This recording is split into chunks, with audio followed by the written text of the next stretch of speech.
What if the most important economic number in America stopped being trustworthy, and the Federal Reserve didn't find out until it was too late? By the end of this video, you'll understand exactly how the US inflation measurement system quietly broke down in 2025, why an economist who spent 7 years inside the Federal Reserve is alarmed about what comes next, and what happens when a data problem doesn't stay in the spreadsheet. And the last part? It's not about missing numbers at all. It's about something far harder to get back once it's gone. So settle in, this one matters. Here's something most people don't know. When the news announces that inflation came in at 3.2%, it sounds like a readout from a sensor, a clean signal, automatic, like a thermometer. It is not. Every single month, the Bureau of Labor Statistics sends field economists into the real world, to grocery stores, apartment buildings, hardware stores, car dealerships, and they write down prices, by hand, on tablets, over the phone. Roughly 100,000 prices per month, gathered from about 23,000 retail establishments across 75 urban areas. They also collect about 8,000 rental housing quotes, because rent alone makes up more than a third of the entire consumer price index. Think about that. The number that sets your mortgage rate, adjusts your parents' social security check, and tells the Federal Reserve whether to raise or lower interest rates gets built, brick, by human beings with caseloads and call schedules and government paychecks. And in 2025, those paychecks stopped coming.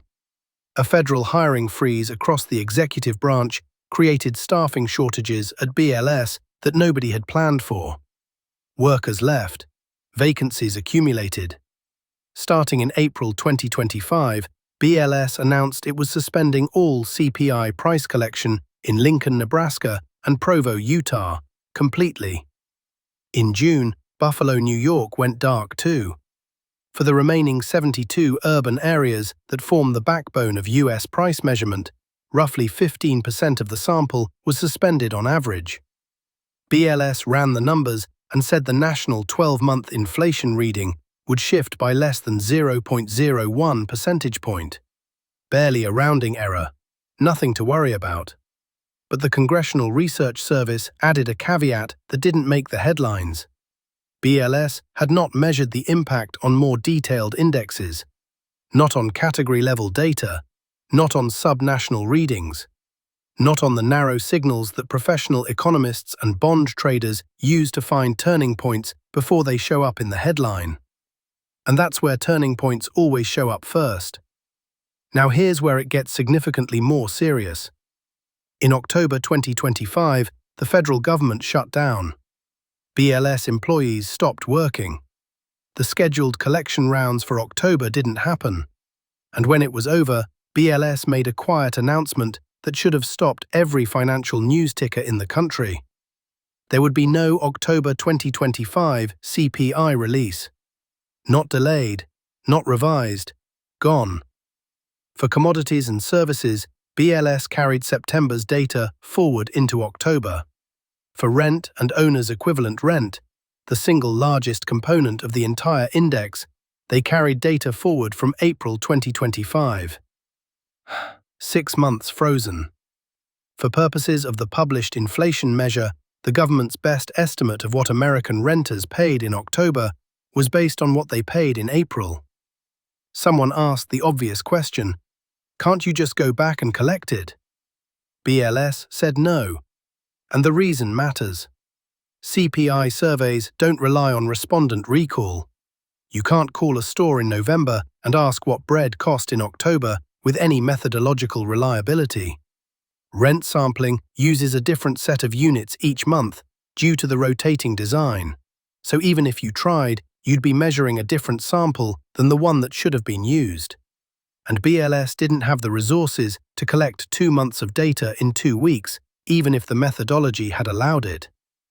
October 2025 inflation data wasn't delayed. It was gone, and everything that came after was built on that absence. Here's what most people miss. November's CPI was calculated as the change from October. from an October that was constructed, not observed. A month-over-month comparison built against a ghost. In chain-linked inflation data, one corrupted link changes the meaning of every link that follows. If you're finding this helpful, hit subscribe. I put out videos like this every week, and the next part is the one that changes how you see all of this. Alright? Remember how I said the last part wasn't about missing numbers? Here it is. David Wilcox spent 7 years as director of the Federal Reserve's Division of Research and Statistics. He advised 3 Fed chairs, Bernanke, Yellen, and Powell. He sat in the rooms where rate decisions get made, and he knows what it looks like when the data has asterisks. In 2023, he wrote something that has stayed with him and should stay with you. Credibility is everything in the world of central banking. Not accuracy, not precision, credibility. Here's the mechanism. The Fed's power to control inflation doesn't come only from raising or lowering interest rates. It comes from what households and businesses expect inflation to do in the future. If people trust that prices will stay stable, they act accordingly. Workers don't demand enormous raises. Businesses don't rush to raise prices preemptively. Bond investors don't demand huge premiums to lend money for 30 years. That trust, those anchored expectations, is what allowed the US to bring inflation down after the COVID surge without triggering a depression. Wilcox's own research at PIIE confirmed it. Anchored expectations were critical to that disinflation. But he also warned, in early 2026, that those expectations can't be taken for granted going forward. Now think about what happens when credibility breaks. A soft October CPI might look like good news. But what if a bond trader knows October was imputed? What if a mortgage desk knows shelter was carried from April? They don't trust the soft print. They price in more uncertainty. Rates stay higher or drift up. Families hoping for relief on a home purchase don't get it. The Fed receives the same compromised data. They still have to vote. And if they ease policy based on artificially subdued shelter inflation, because shelter was frozen for 6 months and actual rents were still rising, they've made a policy mistake that gets embedded in the real economy. Growth runs hotter than it should. Prices re-accelerate. The next inflation number, even a perfectly collected one, lands in a market already asking, can we trust this? That's the moment. That's when a measurement problem becomes an inflation problem. The last time the United States had to re-anchor inflation expectations from a position of lost credibility was the early 1980s. Unemployment hit 10.8%. It was the most painful, deliberate economic tightening in modern American history. Not because prices were uniquely severe, but because trust had already slipped, and getting it back required enormous cost. For roughly 70 million Americans on Social Security, the annual cost of living adjustment is calculated directly from CPI. If the underlying data was imputed rather than observed, that adjustment may not reflect what prices actually did. The retiree doesn't get a correction. The error compounds quietly, year after year. And there's a family who lived through $6 eggs and $3,000 rents and was already skeptical that the official inflation number matched their life. Now they find out October wasn't measured, that shelter was frozen in April. The gap between the official story and lived experience is exactly where institutional trust goes to die. So here's where we land.